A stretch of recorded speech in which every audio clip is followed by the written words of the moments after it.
E nós não entendemos, meu irmão, por que acontece isso. E começamos a pensar, Senhor, nós lá no mundo estamos passando necessidade e luta. Nós vamos para a casa de Deus te louvar, e o Senhor entra dentro do nosso barco, e vem mais luta, mais tribulação. Louvado seja o nome do Senhor. Eu quero te dizer, meu irmão, nessa tarde, que quando Deus ele entra no barco, vocês vão saber.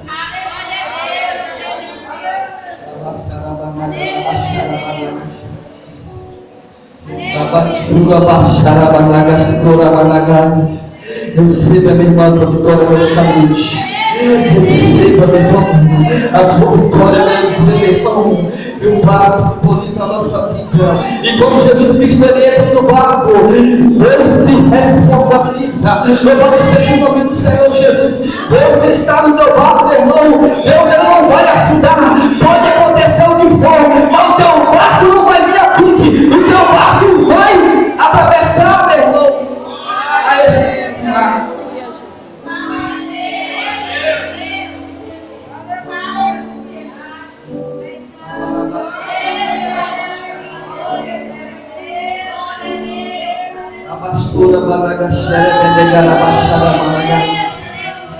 Deus, meu irmão, eu quero te dizer nessa tarde, meu irmão, que Deus ele entra nesse barco. Deus ele entra nessa tempestade, meu irmão.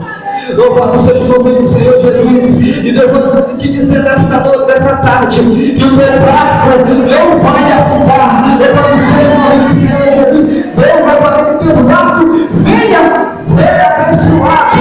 Louvado seja o nome do Senhor Jesus. Nós observamos, meu irmão, que aqui Jesus Cristo ele manifesta o seu poder sobre a natureza. Fala para o teu irmão, a natureza. Nós observamos que são vários ministérios que Jesus tem sobre a ressurreição, sobre os enfermos, sobre os endemoniados. E aqui Jesus Cristo demonstra o seu poder sobre a natureza. Louvado seja o nome do Senhor Jesus.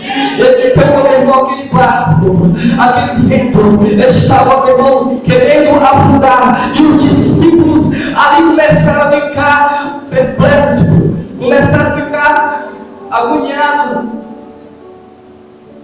com a ventania, com o mar. Louvado seja o nome do Senhor. Os discípulos começaram a clamar: Senhor, salva-nos, salva-nos que nós perecemos. Louvado seja